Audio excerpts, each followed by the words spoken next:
In the name of the Father, and of the Son, and of the Holy Spirit. Amen. Praise the Lord, dear क्रिस्त में मेरे प्यारे भाइयों और बहनों, आप सब लोग कैसे हैं? मुझे विश्वास है कि आप सब लोग खुश होंगे, अच्छे होंगे, बढ़िया होंगे और परमेश्वर के आशीर्वाद से एकदम चंगे होंगे। और मैं भी बहुत अच्छा हूँ और एकदम बढ़िया चल रहा है परमेश्वर के आशीर्वाद से, क्योंकि मैं आज जो कुछ भी हूँ दो लोगों के वजह से हूँ। एक तो मेरा परमेश्वर है और दूसरी जो है मेरी हेवनली मदर मैरी, जो मेरे लिए हर दिन हर समय प्रार्थना करती है अपने प्रिय पुत्र के पास, यानी कि हमारे यीशु मसीह के पास। उसके बाद अगर मैं किसी को धन्यवाद कहूँगा तो वो मैं मेरा भाई और मेरी माँ। हाँ जी, मेरे लाइफ में ये दोनों अनमोल रत्न हैं। और मैं भी आप लोगों से यही प्रार्थना करता हूँ कि आप जो है अपने लाइफ में जो इंसान आपसे बेहद प्यार करता है, आप उसको सबसे ज़्यादा प्यार करने की कोशिश कीजिए। यीशु मसीह, हमारे यीशु यही सिखाते हैं। तो आज मैं जिस टॉपिक पे बात करने जा रहा हूँ थोड़ा सा है कंट्रोवर्सी, थोड़ा सा कॉम्प्लिकेटेड है, क्योंकि बहुत लोगों को पसंद नहीं आएगा, बट मुझे उससे कोई चिंता नहीं, क्योंकि परमेश्वर जो मुझसे बुलवा रहे हैं वो मुझे बस बोलना है। और बस मेरी यही प्रार्थना है कि जो मैं समझ पा रहा हूँ, जो मेरे जैसे कहीं और लोग समझ पा रहे हैं, आप लोग भी समझें जो इसको समझना नहीं चाहते। दरअसल मैं टॉपिक शुरू करने से पहले मैं अपने जो मेरे अपने हैं उनके लिए मैं आप सभी लोगों से रिक्वेस्ट करता हूँ कि आप लोग प्लीज़ उनके लिए प्रार्थना ज़रूर कीजिए। सबसे पहले हैं मेरे मामा, उनका नाम लुइस दास है, जो अभी मतलब हेल्थ इश्यूज़ से जूझ रहे हैं। और मुझे तो विश्वास है परमेश्वर ने उनको चंगा कर दिया है, पर उनके विश्वास के लिए मैं आप सभी लोगों से प्रार्थना करता हूँ कि आप लोग प्लीज़ मेरे मामा के लिए प्रार्थना कीजिए, ताकि उनकी सेहत जल्द से जल्द सही हो जाए और वो बैक टू ट्रैक पे आ जाए। जो उनका काम है वो सब बरकरार रहें, उनकी जो घर की जो कंडीशन है वो बढ़िया हो। तो प्लीज़ मेरे क्रिस्त में प्यारे भाई और बहनों, मेरे मामा के लिए आप सब लोग उनके हेल्थ के लिए प्रार्थना कीजिए, ताकि वो जल्द से जल्द परमेश्वर की आशीर्वाद से ठीक हो जाए। और दूसरी जो है मेरी मामी है, जो वो भी बहुत ही क्रिटिकल कंडीशन में है इस वक्त। उनका नाम है एंजेलिना मेल्कुस दास। तो मैं चाहता हूँ कि प्लीज़ आप लोग उनके लिए भी प्रार्थना कीजिए, ताकि वो जल्द से जल्द, उनके पास जितने भी दिन हैं, वो जल्द से जल्द प्रभु यीशु मसीह को समझ जाएं और उनके चरणों में आ जाएं और ख़ुद को वो समर्पित करें। और तीसरी जो है मेरी बहन है जोसेफिन, जिसे मैं बहुत प्यार करता हूँ मैं, पर कहीं ना कहीं वो थोड़ी सी डगमगा चुकी है। पर बहुत अच्छी बेटी है वो, बहुत अच्छी बहन है। तो मैं चाहता हूँ कि प्लीज़ आप लोग मेरी बहन के लिए प्रार्थना कीजिए। मैं ये इसीलिए बोल रहा हूँ कि आप लोग प्रार्थना कीजिए करके, क्योंकि परमेश्वर भी यही चाहते हैं। प्रभु यीशु मसीह भी हमें यही सिखाते हैं कि आप लोग खुद के लिए नहीं बट दूसरों के लिए प्रार्थना कीजिए करके। तो मैं आप मेरे क्रिस्त में प्यारे भाइयों और बहनों, आप सभी से मैं यही कहना चाहता हूँ कि आप उन सब के लिए प्रार्थना कीजिए जिनको ज़रूरत है प्रार्थना की। ओके, तो चलिए मैं भूल गया, देखा आप सभी लोगों को एक और बार मैं अपने चैनल डिवाइन प्रीचिंग में आप सभी लोगों को स्वागत करता हूँ। और मैं आप लोगों को धन्यवाद कहना चाहता हूँ मैं कि आप लोगों का सपोर्ट और प्यार और प्रार्थनाएं बहुत ही मेरे को काम आ रही हैं, उसके लिए बहुत बहुत धन्यवाद। तो चलिए आज हम टॉपिक पे आते हैं। आज का टॉपिक है मध्यस्थता, इंटरमीडिएट। आखिर ये क्यों हमें ज़रूरत है? कहीं लोग जो हैं इसको बहुत ही गलत मानते हैं और कई लोगों का ये कहना है कि हमें क्यों दूसरों की ज़रूरत पड़ती है, हमें क्यों सेंट्स की ज़रूरत पड़ती है, हमें क्यों प्रीस्ट की ज़रूरत पड़ती है। हम तो सीधा अपने परमेश्वर से बात करेंगे, जो भी दिक्कत है, जो भी प्रॉब्लम्स है, जो भी बातें हैं, जो भी हमारी रिक्वेस्ट है, हम सीधा अपने यीशु मसीह से कहेंगे। क्या ये सही है? क्रिस्त में मेरे प्यारे और भाइयों बहनों, ये सही नहीं है। हाँ जी, ये सही नहीं है। मैं आपको समझाता हूँ कैसे। खासकर उन भाई बहनों के लिए कहना चाहता हूँ मैं जो भटके हुए हैं, जो लॉस्ट शीप हैं, भटके हुए बेड़े हैं, जो खासकर प्रोटेस्टेंट्स, इन लोगों के लिए। मुझे कोई दुश्मनी नहीं है आप लोगों से, मुझे प्यार है, पर क्या है आप लोग थोड़ा सा भटक चुके हो, बस यही मुझे कहना है। प्रिय क्रिस्त में प्यारे भाइयों और बहनों, आप एक बात बताइए, जब बच्चे होते हैं खासकर 7 से लेके 12 साल के बीच में, जब ये स्कूल में पढ़ते हैं, तब इनकी जब एग्ज़ाम्स वगैरह सब होती हैं, तो इनमें से 90% ऐसे बच्चे होते हैं जो पढ़ाई में थोड़ा कमज़ोर रहेंगे। उस समय क्या होता है, इनके परीक्षा के टाइम पे जो ये चाहते हैं, जो माँ बाप चाहते हैं, खासकर पापा जो चाहते हैं, वो वैसे मार्क्स नहीं लेकर आ पाते हैं। उसके लिए वो क्या कहेंगे, क्या करेंगे? जब उनका बच्चों का मार्क्स कम आ जाता है, तो सबसे पहले जो है वो डरेंगे और वो क्योंकि जो पापा होते हैं ना घर पे, वो काफ़ी स्ट्रिक्ट होते हैं और 99% जो है पापा से हर कोई डरते हैं, बच्चे खासकर, मगर मॉम से इतना नहीं डरेंगे। मगर अब बच्चे जो है दुविधा में आ गए क्योंकि उनकी मार्क्स कम आ गई, तो वो क्या करेंगे? डरेंगे कि मैं अपने पापा को क्या जवाब दूंगा, पापा तो गुस्सा होंगे, डांटेंगे और मारेंगे। तो उसके लिए क्या करेंगे? वो प्लान बनाएंगे। तो सबसे पहले वो ये सोचेंगे कि मेरे घर में मुझे प्यार किससे ज़्यादा मिल रहा है, मेरी मॉम से या मेरे सिबलिंग से, भाई बहनों से या पापा से, जो भी होगा। तो ये सोचेंगे कि मैं आखिर में क्या करूं जिससे कि मेरे पापा को मैं शांत कर सकूं।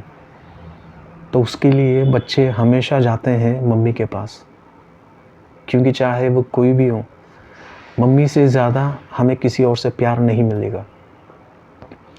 तो मम्मी ही ऐसी है, मम्मी ही एक एक वेपन है जो हमें बचाती है, क्योंकि माँ को पता है कि मेरे बेटे के पापा से कैसे बात करनी है, मेरी बेटी के पापा से कैसे बात करनी है, मेरे पति से कैसे बात करनी है, उनको कैसे समझाना है।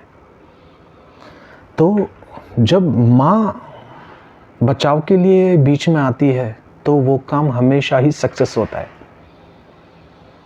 तो आगे आना यहाँ पे इंटरमीडिएशन कौन बनी है? माँ। बच्चे के बचाव के लिए कौन आई है? माँ। तो वैसे ही बाइबल में हमें यही समझाया जाता है। आप एक बात बताइए, परमेश्वर ने ये जो प्रॉफिट्स हो गए, ये जो एंजल्स हो गए, सेंट्स हो गए। आखिर ये लोग कौन है? बताइए आप, इनका क्या काम है? इन सब का यही काम है कि परमेश्वर की जो इच्छा है उसको पूरा करना। और परमेश्वर की इच्छा क्या है? हम जैसे पापी लोग जो भटके हुए हैं, जो हम जैसे पापी लोग जो पाप कर रहे हैं, उससे रोकना, हमें उससे बचाना और हमें वापस पिता के पास लेके जाना, यही हमारे यीशु मसीह का इच्छा है। तो इस इच्छा को पूरा करने के लिए यीशु मसीह को संत लोगों की, प्रीस्ट लोगों की और जो स्पिरिचुअली जो ले पीपल्स हैं उनकी ज़रूरत पड़ती है, क्योंकि ये हमें बाइबल में देखने को मिलता है। कैसे मिलता है? फॉर एग्जाम्पल, इजिप्ट से भगवान को अपने बच्चों को बचाना था, उनको उनकी गुलामी से मुक्त करना था। उन्होंने क्या किया? वो खुद तो सीधा नहीं आए ना, उन्होंने एक रिप्रेजेंटेटिव को चुना जो उनके लिए काम आए। तो परमेश्वर ने मूसा और आरून को चुना था। तो जब वहां से बचाए गए, उनको लेकर आया गया, तो साइनाई डेजर्ट में बीच में, बताओ, जब परमेश्वर कहते हैं कि मैं लोगों के बीच आऊँगा, मैं बात करूँगा उनसे, तो जब परमेश्वर यानी कि हमारे almighty father Jesus Christ Holi spirit जब आते हैं लोगों के बीच बात करते हैं, तो उस समय लोग डरते हैं, बहुत डरते हैं, कहते हैं कि हमसे नहीं होगा, हम बहुत डर रहे हैं। तो मूसा से वो गिड़गिड़ाते हैं कि मूसा आप एक काम करो, आप खुद परमेश्वर से बात करके और हमें बताओ और हम सुनेंगे। पर हमारी इतनी हिम्मत है नहीं कि प्रभु की आवाज़, उनकी बातें हम सुने। तो यहाँ बीच में कौन आए ना मूसा। परमेश्वर जो कहते हैं वो मूसा से कहा उन्होंने। मूसा ने परमेश्वर की जो गुड न्यूज़, उस समय 10 कमांडमेंट्स मिला हमें, वो गुड न्यूज़ ही है। तो वो इज़राइल लोगों को किसने दिया? परमेश्वर के द्वारा मूसा ने दिया। तो परमेश्वर ने ऑलमाइटी फादर ने, स्वर्गीय पिता ने चुना मूसा को, और इज़राइल लोगों को ये बताया गया कि तुम्हें चाहे कुछ भी प्रॉब्लम हो, तुम मूसा के पास जाओ, मूसा मेरे पास लेकर आएगा तुम्हारी हर एक प्रॉब्लम्स को, और मैं उसको ठीक करूंगा। तो मुझे आप एक बात बताइए, तो मदर मेरी ने क्या किया?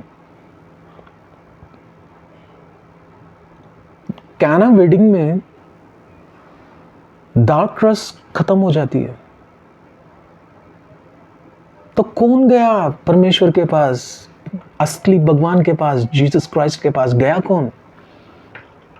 वो जो प्रॉब्लम को लेके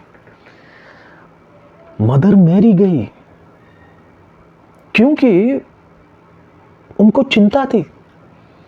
किसकी? हम जैसे पापियों की। अगर वो उस समय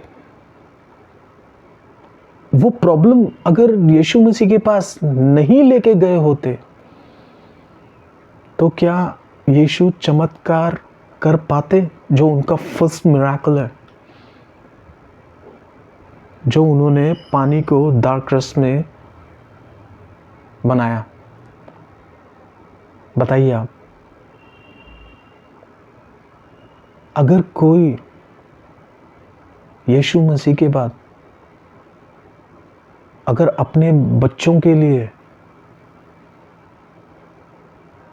कोई चिंता करता है तो वो मदर मैरी है। अगर मदर मैरी को चिंता नहीं होता ना, तो उस समय जब दार्कस वाइन ख़त्म हो गया था, तो आप बात बताइए क्या होता उस शादी में। फॉर एग्ज़ाम्पल, हम लोग जिस शादी में जाते हैं वहाँ पे भव्य तैयारियाँ होती है। अगर बाय चांस वहाँ पे अगर एक चीज़ ना मिले, अगर ख़त्म हो जाए, फॉर एग्ज़ाम्पल कॉफ़ी ही ले लो, ख़त्म हो जाए, तो हम लोग गुस्सा होते कि नहीं? पता नहीं क्या क्या हम उटपटांग बातें करने लगते हैं उस समय कि कैसी शादी की है, इतना महंगा तैयारियां की है पर उसके मुताबिक हमें कुछ मिल नहीं रही है, बोलते हैं ना। तो ये बेइज्जती किसको होती है? जो शादी कर रहा होता है या कर रही होती है, उनके फैमिली वालों को बेइज्जती सहनी पड़ती है। उसकी चिंता थी किसको? मदर मैरी को। चिंता उनकी थी जो लोग आए थे कि उनको वो दार्कनेस मिलेगा कि नहीं। तो इसीलिए मदर मैरी उस चिंता के कारण ही अपने बेटे के पास गई और बोली कि बेटा वाइन ख़त्म हो गया है। तो यीशु बोलते हैं कि तो क्या, मैं क्या करूं, मेरा वो समय नहीं आया है। पर माँ कहती है कि बेटा वो समय आ चुका है और तू ही है जो कर सकता है। मैं बोल रही हूँ तेरी माँ। तो क्या यीशु मसीह ने मना कर दिया? माँ ने क्या बोला? वहाँ पे जितने भी लोग, जो चेले और काम वाले जो खड़े हुए थे, उन्होंने सीधा यही बोला कि जो मेरा बेटा कहता है वो करो, तुम्हें मुक्ति मिलेगी, तुम्हें मदद मिलेगा और यहाँ पे जो कमी है वो पूरा होगी। तो परमेश्वर ने ठुकराया क्या? यीशु मसीह ने ठुकराया मेरी माँ की बात को? क्या स्वर्गीय पिता जो ऊपर से सब कुछ देख रहे हैं, क्या उन्होंने मना किया? अरे मदर मैरी, आप कौन होते हो? आप तो जस्ट एक वुमन हो, साइड में हो, मुझे पता क्या करना है, ऐसे बोला उन्होंने? नहीं, माँ को नीचे नहीं गिरने दिया, नीचे नहीं होने दिया। यीशु मसीह ने मदर मैरी की बात को इज्जत दी और उन्होंने उन्होंने आज्ञा दी मदर मैरी ने, उनका पालन किया। और इतना बड़ा जो मिराकल उन्होंने की, आज भी उस चमत्कारी के बारे में बात किया जाता है, बाइबल में है। तो मेरे प्यारे भाइयों बहनों, जो लोग ये कहते हैं कि हमें हमारी प्रार्थना, हमारी जो रिक्वेस्ट है, हमारी जो तकलीफ़ें हैं, वो सीधा हम परमेश्वर के पास लेके जाएंगे, अगर ये कोई कहता है तो ठीक है। मैं तो ये कह रहा हूँ कि आप लेके जाओ, सीधा सीधा आप लेके जाओ, पर उसके लिए आपको पवित्र रहना पड़ेगा, तभी आपकी प्रार्थना डायरेक्ट पहुंचेगी। हम हैं पवित्र। ऐसा कौन बंदा है, ऐसा कौन भाई बहन है जो बिना पाप के हैं? मुझे बता दो। कोई नहीं, क्योंकि यीशु मसीह कहते हैं जो परफेक्ट है ना, वो सिर्फ खुदा है, स्वर्गीय पिता, खुद यीशु मसीह।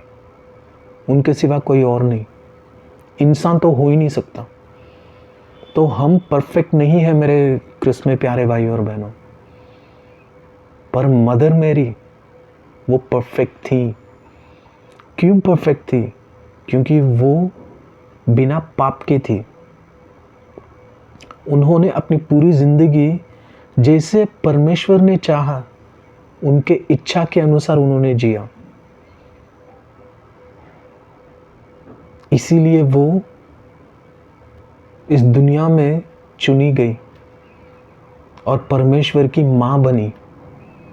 क्यों माँ बनी आप बताइए? क्योंकि वो खुद एक पवित्र थी।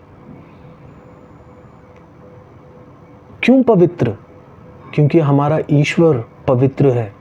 उनका पहला नाम ही पवित्र है, होली। उनको जो हेवन में, स्वर्ग में जो उनकी वर्शिपिंग होती है, वो होली होली से ही होती है। तो आप एक बात बताइए,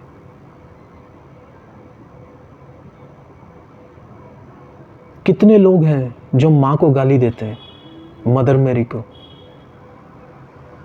कितने लोग होते हैं जो मदर मैरी को कहते हैं कि खुद जीसस ने मदर मैरी को एज अ इंस्ट्रूमेंट उन्होंने यूज़ किया। उनको बस दुनिया में आना था, इसीलिए उन्होंने मदर मैरी को चुना।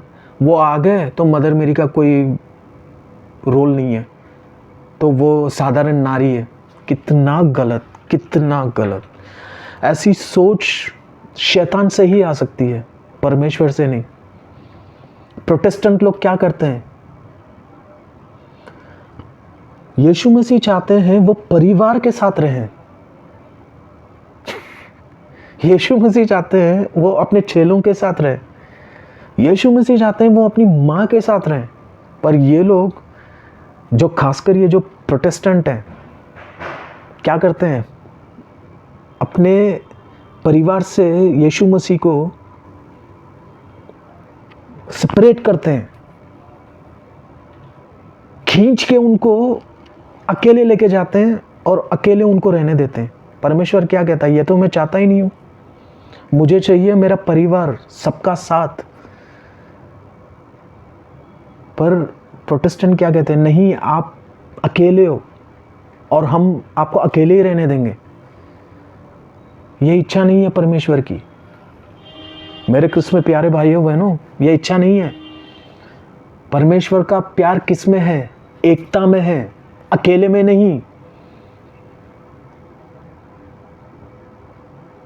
तो मैं आप लोगों को इसके बारे में, मैं आपको एक अलग सा मैं वीडियो बनाऊंगा जिसमें कहा गया है कि मदर मैरी को नारी क्यों कहा गया, क्यों वो आखिरी समय उन्होंने ये कहा कि औरत ये तेरा बेटा है, बेटा ये तेरी माँ है, क्यों कहा गया।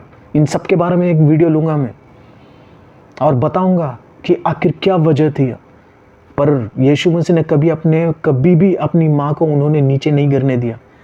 कभी भी उन्होंने डिसरेस्पेक्ट नहीं किया मदर मैरी को। पर हम लोग मदर मैरी को पता नहीं कितना उनके बारे में बुरा भला कहते हैं, खासकर ये प्रोटेस्टेंट वाले। मगर माँ फिर भी अपने बच्चों को छोड़ के नहीं देती है।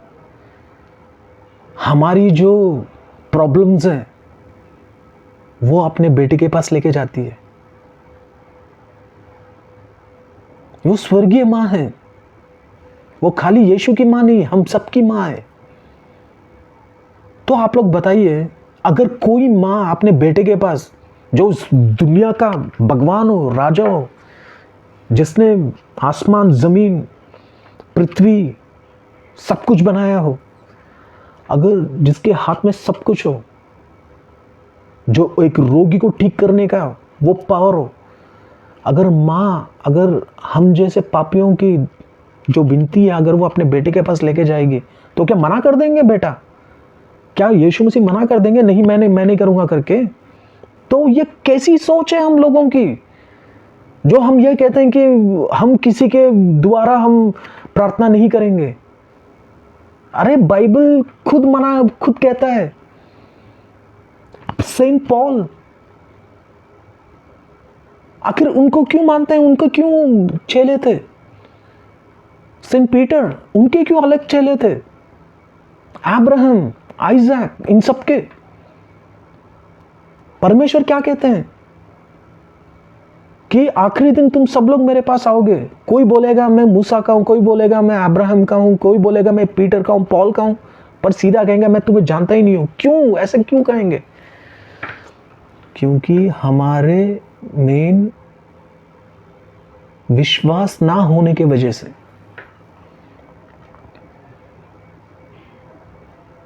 हमारे विश्वास के ना होने की वजह से, क्योंकि परमेश्वर जो हमसे कहना चाह रहा है हम तो वो सुनने के लिए तैयार ही नहीं है, तो कहां से परमेश्वर हमारी सुनेगा? बताइए आप लोग। आजकल यही यहूदी लोग हैं, वो किसके द्वारा परमेश्वर के पास अपनी विनती लेके जाते हैं? एक मूसा के द्वारा और एक डेविड के द्वारा, the king David, David the king बोल लीजिए। तो क्या परमेश्वर उनकी नहीं सुनेंगे? 100% सुनेंगे, जरूर सुनेंगे।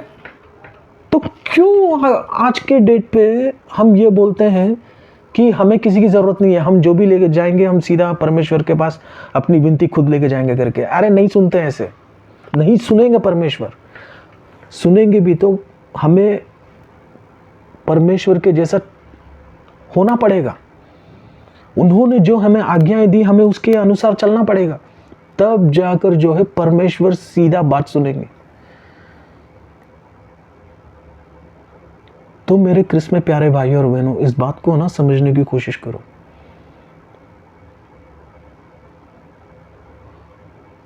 क्योंकि ये सारे के सारे जो है, ये जो संत लोग, ये सब लोग जो है बुराई को छोड़कर ये लोग अच्छाई में आए हैं, ये पवित्र बने हैं।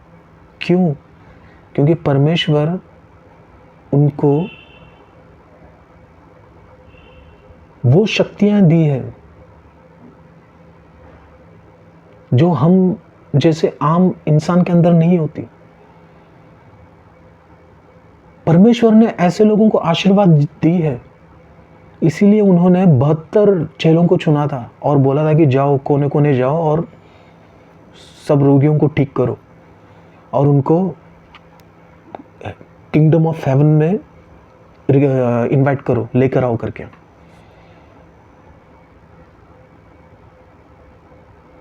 तो मैं आप लोगों को यही कहना चाहता हूँ, मैं अगर कोई आपसे ये कहे कि हमें कोई मदर मेरी की ज़रूरत नहीं, हमें सेंट्स की ज़रूरत नहीं, हम उनके द्वारा प्रार्थना नहीं पहुँचाएंगे अपने परमेश्वर के पास, नहीं, प्लीज़ ऐसे मत करो।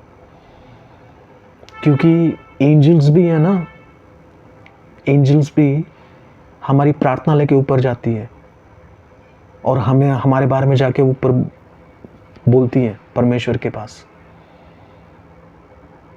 तो कभी कभी जो है परमेश्वर खुद वो काम नहीं करते हैं, उन्होंने ऐसे कामों के लिए अपना दूत को चुना है।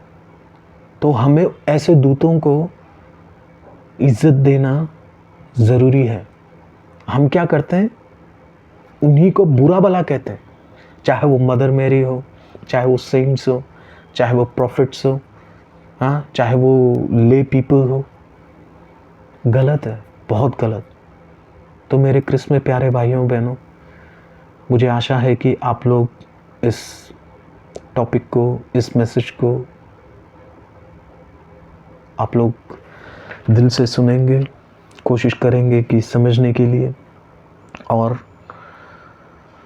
देखिए, हम दूसरों के लिए प्रार्थना करते हैं ना, ताकि अगर कोई मरीज़ हो, अगर वो अपने तकलीफ़ से जूझ रहा हो और उसको प्रेयर की, प्रार्थना की ज़रूरत हो, तो अगर हम उनके लिए प्रार्थना करेंगे तो परमेश्वर हमारी प्रार्थना सुनेगा ना। सुनेगा कि नहीं सुनेगा? 100% सुनेंगे वो। तो हमारी प्रार्थना उस रोगी को काम आएगा जो आत्माएं, जिनको पीस नहीं मिली, जिनको पैराडाइज नहीं मिला, तो वो आत्माएं भटकती है। भटकती नहीं, वो आत्मा पर्गेटरी में होती है। तो पर्गेटोरी में जो भी आत्मा है वो आके किससे रिक्वेस्ट करेंगे? ले पीपल के पास, हम जैसे लोगों के पास जो ईश्वर में बने हुए हैं, तो वो हमसे आके बोलेंगे कि प्लीज़ मेरे आत्मा की मुक्ति के लिए प्रार्थना करो करके। ये आपको, इसीलिए हम डिवाइन मर्सी चैप्लेट्स बोलते हैं। डिवाइन मर्सी आखिर किस लिए है? जो बुरे सोल्स है, जो बुरी मतलब हमारी जो आत्मा है, उसको शुद्ध करके सैंक्टिफाई होने के बाद, प्यूरिफिकेशन होने के बाद उनको पर्गेटोरी से रेस्ट इन पीस में लेके जाना। इसीलिए हमें ये डिवाइन मर्सी चैप्लेट बोलना पड़ता है। ये डिवाइन मर्सी चैप्लेट उनके लिए भी बोलते हैं जो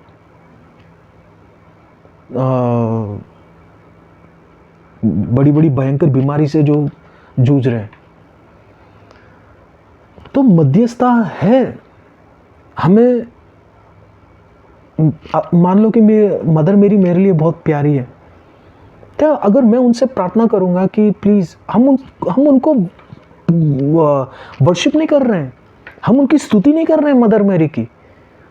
मदर मैरी को हम सिर्फ ये कह रहे हैं कि प्लीज़ हे यीशु की माँ, मेरी ये तकलीफ़ है, तो प्लीज़ मेरे लिए प्रार्थना कीजिए अपने बेटे के पास, ताकि मेरी तकलीफ़ दूर हो। हम ऐसे प्रार्थना करते हैं। मगर ये प्रोटेस्टेंट लोग ये कहते हैं कि हम उनको आराधना करते हैं करके। कितना गलत। इसीलिए मैं बार बार बोलता हूं कि ये लोग वाकई में भटके हुए हैं करके, विश्वास से। तो क्रिस्त में मेरे प्यारे और भाइयों बहनों, खासकर प्रोटेस्टेंट लोग, आप भी मेरे भाई बहन हो। मेरी आप लोगों से कोई दुश्मनी नहीं है, आप लोगों से मुझे प्यार है, क्योंकि हम सब एक हैं, हम सब यीशु मसीह के बच्चे हैं। मगर जो आप लोगों की जो सोच है वो ईश्वर के खिलाफ है।